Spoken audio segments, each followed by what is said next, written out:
Thank you so much to all the supporters that make this channel possible. I'm Subliminal and welcome to A Star Citizen's Guide to the Galaxy. Invictus 2952 is here in full swing. Last year, the positive feedback on my commentary tours was great, so we'll be certainly doing it again this year. In this video, I will quickly take you through the showroom floor of the Aegis Dynamics Expo Hall and give you my thoughts on the ships here on display, for the purpose of you buying them via Alpha UEC or real currency. I will also cover what is available to buy on the Pledge Store, and again my thoughts on ships, prices, and even some Pledge Store tips. So this should be very informative, especially for you new players. This video was recorded live on Twitch, but it was produced with the sole purpose of making this YouTube video. This month's ship giveaway is the Miscall A, link in the description. Without further ado, let's get to it.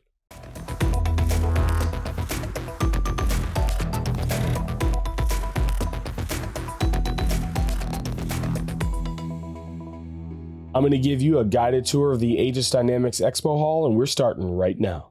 All right, let's take a look at the Aegis Dynamics Pledge Store for today. I'm not going to go over every ship here because we're going to see them on the showroom floor. I might talk about some ones that I think won't be there.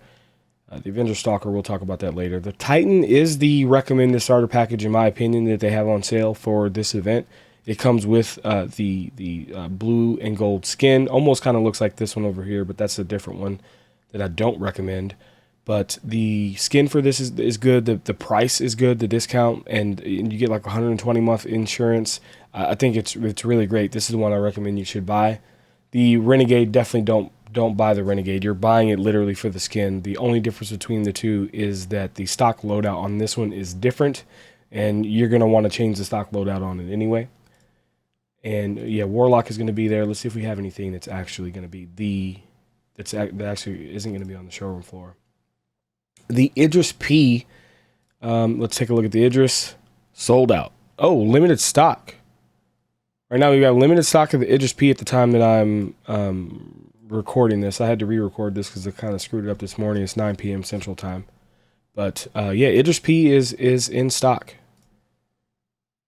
Let's go next. We've got the Javelin. Javelin sold out across the board. To be expected. Earlier today, they sold out in the first 15 minutes from what I was told. The Nautilus is going to be a mine-laying ship, and I'm not really sure about the gameplay for that. There will be turrets. I'm sure it'll be pretty decent at combat too, at defending itself. It looks very durable for sure. I'm not sure if I'm really into the mine-playing deal, but I don't know. We'll have to see what they plan on doing with the gameplay, I guess, before I can really make a real decision on that, but that's up to you. The Redeemer's a great ship. We'll talk about that on the showroom floor. Retaliator base. The Retaliator base is $150, and you actually get the Retaliator bomber as a loaner. We'll talk about that later. Sabres, I do recommend going with the Comet only if you want the skin. The stock loadouts need to be replaced anyway. Same thing as the Titan and the other blue and gold Titan. Basically, the difference between these two is the stock loadout and the skin. So if you like the skin, pay the extra money. If you don't pay the extra money. We'll talk about the Vanguards. Next up, we have the Vulcan. I'm not too versed on the Vulcan. When it was in concept, I wasn't around, and I don't really care for ships in this kind of role, but it's a medium repair, medium refuel ship. I can definitely see that this being a viable thing for Pyro, but I don't know where they are in the stage of development for this. It's in concept, obviously, so we're not going to see this in the verse for a while. I haven't seen any gray box for it, so that's typically what gets me excited is when we see that, and I'm kind of surprised, right? But I haven't checked the roadmap. Be sure to check that out before you buy it. You might be able to get an idea of when it'll come out. But $200 seems like a pretty decent price. I would say when we start finding out more about this, you might want to pick this up if this is something you're interested in, because I can see the price possibly going up for a ship that will be able to repair and refuel out in Pyro. I think that's going to be pretty valuable. All right, the Vanguard Sentinel is the Warbond daily deal of the day. Normally, Warbond means you have to actually spend new money, like your credit card, not use any store credit or upgrade from another ship. But you can actually upgrade with these Warbond daily deals. It's pretty good. So if you're looking to upgrade to the Sentinel, it's a great shipping game. If you guys have been watching the channel for a while, you'll know that it is my favorite heavy fighter to be flying around solo. And I definitely recommend it. I really recommend buying it in game though. It's pretty cheap in game, about 2 million off of UEC, and Also, some of the features are going to be taken away from the Sentinel, mainly the EMP at some point, and it may get taken away. It probably will. They've talked about how this is an e-warfare ship, and it's supposed to have like a wide range of different things that it can do that aren't quite implemented into the game. So just note that EMP may not be around forever. So if you're going to buy this for real money, just have that in mind. The Warden, I think, is a good one to buy with actual money, and you can look up the buck system if you want to know more about that, but about the Warden and the buck system. But yeah, great deal, great ship. Like I said, I just don't know if I'd recommend buying it. And we've got some merch. Oh, here we go. Special offers. We got the Aegis complete pack for $8,000, $9,000. That's a whole car. I'm pretty sure you could probably pick up a brand new car for that amount of money. But I could probably learn something from the guy who can just drop this much on a bunch of ships. Anyway, so yeah, you got your Aegis complete package. Basically, these packs just include every single Aegis ship that they have, and there's a pretty decent discount actually. Unfortunately for your wallet, the Aegis has like the most amount of ships of any manufacturer I think in the game. Maybe Anvil might have more, but I don't think so. Anyway. Then we have the Aegis gear pack. It just comes with a t-shirt. You could buy, of course, all the t-shirts in a big pack. Not sure if, I mean, that's up to you guys if you want to buy something like that. Official Star System merch. Jacket looks pretty cool. They got a bunch of stuff that you guys can check out there if you want actually official merch. Okay, let's go to extras, paints, and see what kind of paints we got. Aegis. Can I search Aegis? Of course not. So we got the Gladius Invictus paint skin. A lot of people ask me about that, where I got it from. Here you go. Oh, INV. I love you guys. That's how we do this. All right. Literally nothing new. Wait, the Retaliator may be new.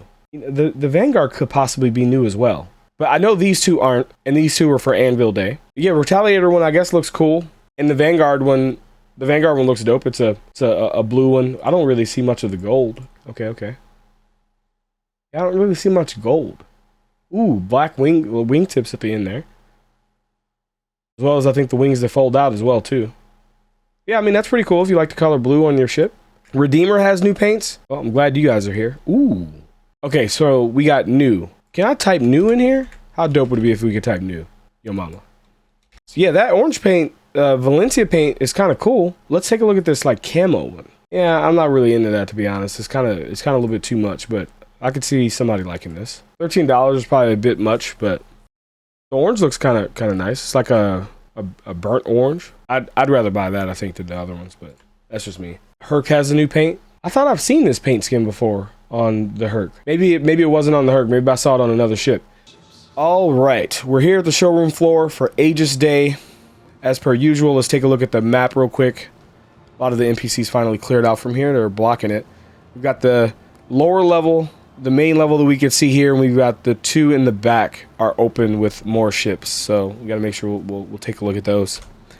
So coming up here first, I'm going to start with the left ship. We've got the Retaliator.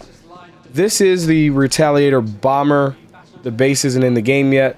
I think you get this as a loaner for having the base.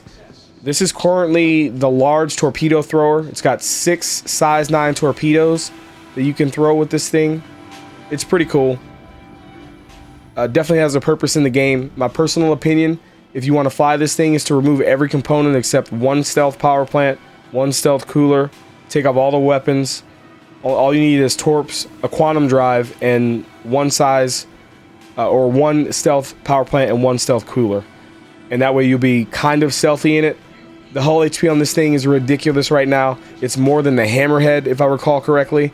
It's absolutely ridiculous. You don't even need the shields in this thing to just throw a torp at a Hammerhead for an ERT. I rank this ship as an S tier for taking out ERTs, even though I'm not much of a missile thrower, but I do respect the ship. I think you can make a lot of money using this in this patch. Oh, by the way, I mentioned stealth components. They don't currently really make a difference right now, but they will soon when they add more of a balance pass on different components. So I recommend buying those because we know they will be better in the future. The Hammerhead is, I mean, everybody knows what the Hammerhead is. It's the Hammerhead. It's got, in case you're new, it's got 6 turrets on it that have 4 size 4 weapons each. There's 4 on the sides. You can see the 2 here. There's 2 on the other side. There's 1 at the top, and then there's 1 at the back rear. It's a really large multi-crew combat ship, a fleet screening ship. Really, really good ship if you have the friends in the verse to fly it around. Next up, we have the Redeemer. The Redeemer is nice. A great ship for if you have 2 or 3 combat guys that you want to fly around with you to do some multi-crew. This has 2 size 5 weapons on each of the turrets. Only 2 turrets. The pilot has some decent armaments too, with a size 4 under the wing, and I believe size 2 or 3 under the deal. I'll post a thing will drop down to correct me if I'm wrong there. They're probably size 3. And yeah, no, definitely a highly rated ship. Honestly, I think I'd rather have 3 people, or I'm sorry, I'd rather have 2 of these flying around than I think the 1 Hammerhead, to be perfectly honest. But yeah, definitely a fun ship. I'm glad this was implemented into the game. All right, so we got both Sabres here. I'm only going to take a look at one, I think, because they're both identical as far as like why you should buy it. What is up with the NPCs floating in the air? This is the Sabre Comet. So the difference between the Comet, I get this question a lot. The Comet has a different skin, and it has a different weapons payload. So buy it for the skin, because you should probably change the weapons anyway. But I love this skin personally. I know a lot of people don't necessarily like it, but it's a great skin. Sabre is a good ship. I don't hate it, in recent patches. However, I think the Banu Defender is a better medium fighter. It's just a better ship. It'll be available during Alien Week this week or next month. So I just want to let you guys know that. Love that ship though. The Sabre is it's got a special place in my heart, just for what it represents, more so than like what it's capable of doing in the game right now. All right, so coming around the corner here, we have a Vanguard haul. I get a lot of questions on these Vanguards on which ones I think you should buy, so here goes. This first one here that we have on the left is the Vanguard Harbinger. This one is equipped with torpedoes. I believe it's 3 size 5s. Again, if I'm wrong, I'll pull it down on the screen. It's like 3, 5, or 4. I don't remember. I don't like throwing torps. But underneath here, you've got a C788 ballistic cannon, which I don't really recommend using right now. They're not shutting off ships like they used to, and the devs have came out and said that the purpose of the weapon is air-to-ground targets. But anyway, you got rocket pods at the top, which make it unique for the turret. It's a very capable ship, and I recommend it if you like throwing torps. I changed the weapon loadout for sure, but it's a good ship. It's a really good combat ship. The differences between it and say the Vanguard Sentinel is that this is more heavily armored, and it's also slower. So if you like the torps, you like a little bit more armor, and you're okay with it being a little bit slower, this will be the route to go. This is the Vanguard Hoplite. I don't like the Vanguard Hoplite. I don't recommend it. It is a troop carrier. It's designed to take this ship to the battlefield and lay some suppressive fire to like clear out turrets, and you drop your troops off. I don't see the purpose of that right now in the game's current state, and I just think the Legionnaire would be a better drop ship, and it'll be $100. So yeah, don't really recommend the Hoplite. It's if you have one as a loner, it's still capable. You change the loadouts, and you're gonna have your fixed size 5 or gimbal size 4. You're gonna have your 2 size 4s in the nose. So just like every other Vanguard. So it's still a capable combat ship if equipped correctly. But just for the long run, its niche is just not important to me.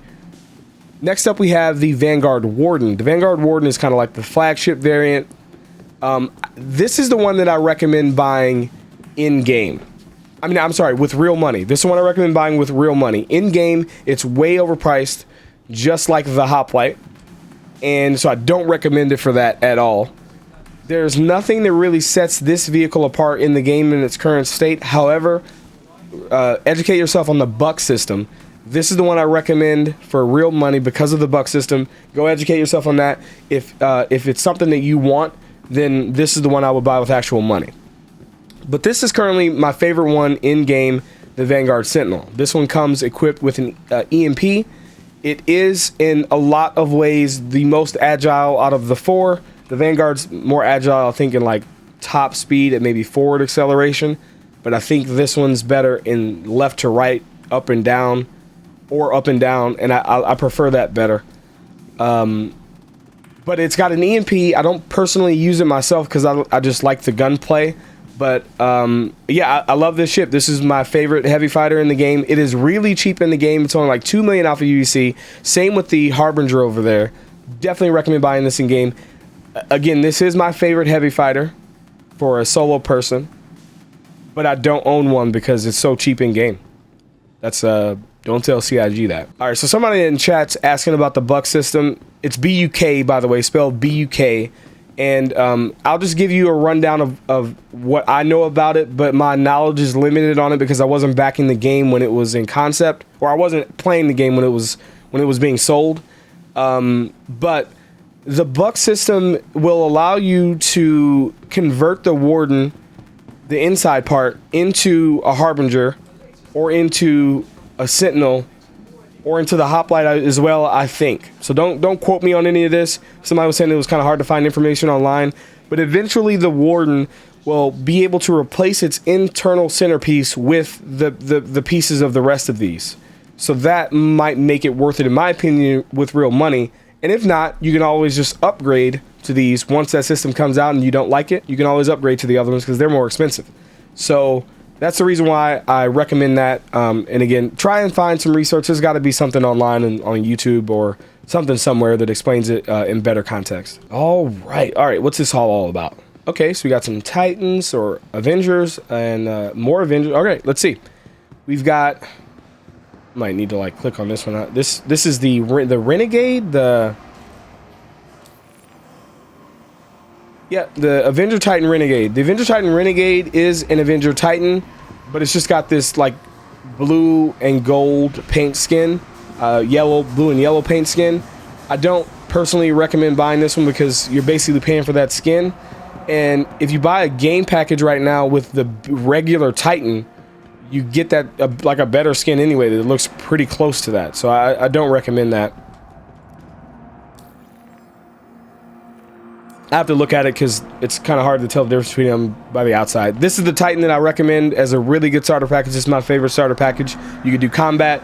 It's spacious in size inside. So you can hold 8 SCU of cargo. It's got a bed to log out in.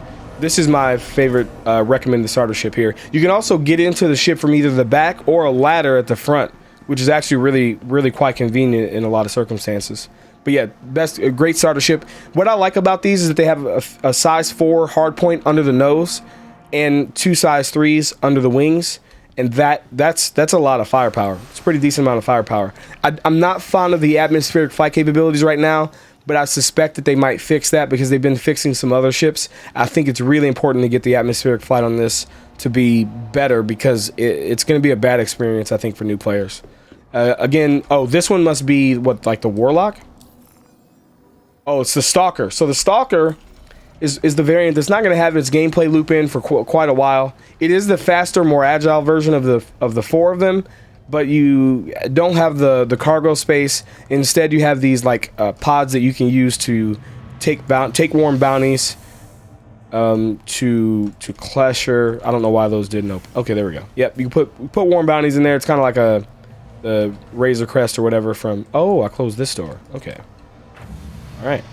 So yeah, don't really recommend this ship unless maybe you're just doing I don't have any recommendations for it, at least for right now at all, unless you're buying it for the future gameplay mechanics that'll be coming in. Next up, we have the Aegis Eclipse. Aegis Eclipse is a stealth bomber. Again, rank this ship S tier. You could do some ERT bounties in this.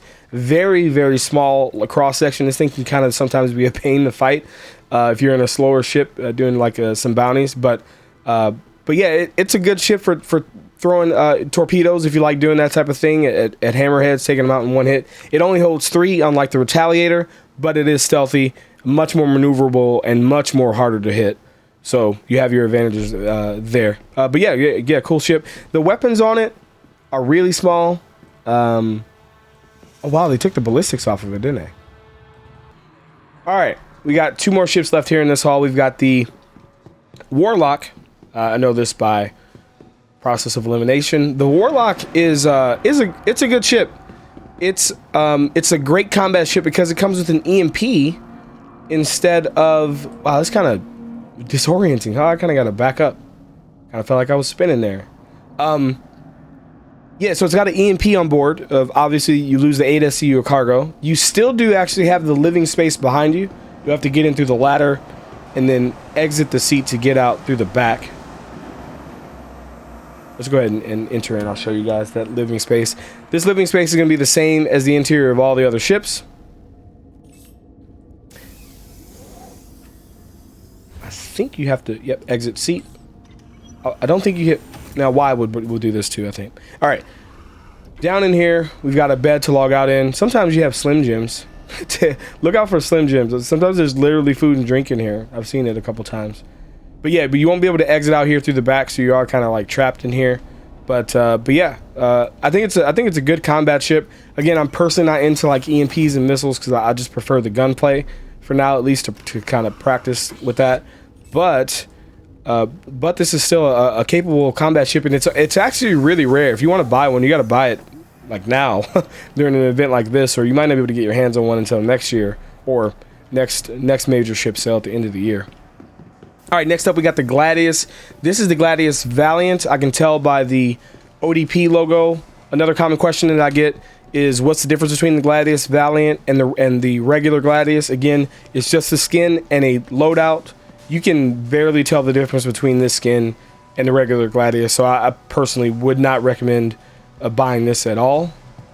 But the Gladius is a good ship. It's very nimble. It's got 2 shield generators, unlike the Arrow. It's got 3 size 3 hard points on it, and I like it. It's my favorite light fighter, I would say right now. It's kind of hard to pick between it and the Arrow, to be honest. If you want to know which one I recommend, I think if you're a newer pilot, you might want to go with the Gladius to have the extra shields in case you make a mistake. As far as the Arrow, if you're a better pilot, then I'd recommend going with the Arrow. But also, you probably wouldn't give a shit about my opinion if you are. But anyway, yeah, no, this is my one of my favorite light fighters here, definitely for sure. Yeah, so this is the regular Sabre. I don't like calling the ships the regular version because I mean it's a capable fighter. Still love this ship. I kind of do like the other skin better, but yeah, that's what it looks like if you're wondering. Again, just the skin and the stock loadout. Coming down here to the expo hall, looks like we have a mass congregation of NPCs. Well, all right, got a nice little clip going on there. All right, coming around the corner here into the Hollow View Hall, we have the Nautilus. Somebody corrected me earlier. The Nautilus is a mining ship, but it's also a combat ship as well. So that lends more to maybe the price. I mean, possibly being worth it. Still not for me. But yeah, look it up. It's a mine laying ship. And also a combat ship as well. I think the mining gameplay could be kind of cool, but it just seems a little too niche for me, but I don't know. That's my opinion. I do like the looks of it, though. It looks really cool. Next up here, we got the Vulcan. Another older concept ship that I'm not all that familiar with, but it's the medium repair and refuel ship. So you'll be able to repair and refuel your smaller ships here once that kind of gameplay loop is important. Maybe during Pyro. I can see this being big during Pyro. Will it be ready for Pyro? I don't know. Are they actively working on this right now? Does anybody know? They're not. This month's ship giveaway is the Miss Call A, LTI, and game package. There are 11 ways to enter, each giving you more points and a greater chance to win. To enter, just visit subliminal.gg/giveaway. Pro tip, the redeemed Twitch channel point rewards can be done once per live stream. If you enjoy my channel, there are so many ways to support it, ranging from free options like Prime Gaming subscriptions and sending out for UEC in the verse, sub-club subscriptions, merch, to more generous forms of support. Head over to subliminal.gg to learn how. Your support in all forms makes this channel possible. Even your viewership, liking, and subscribing goes a long way. Until next time, citizens, I'll see you in the verse.